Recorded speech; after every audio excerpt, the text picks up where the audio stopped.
Hello, my name is Austin Bingham. Welcome to the 8th module of the Python Fundamentals course. Here we'll cover classes, Python's tools for creating new types. You can get a long way in Python using the built-in scalar and collections types.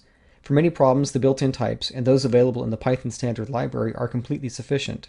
Sometimes, though, they aren't quite what's required, and the ability to create custom types is where classes come in. As we've seen, all objects in Python have a type, and when we report that type using the type built-in function, the result is couched in terms of the class. Classes are a means of defining the structure and behavior of objects at the time we create the object. Generally speaking, the type of an object is fixed throughout its lifetime. As such, classes act as a sort of template or pattern according to which new objects are constructed. The class of an object controls its initialization and which attributes and methods are available through the object. For example, on a string object, the methods we can use on that object, such as split, are defined in the str class.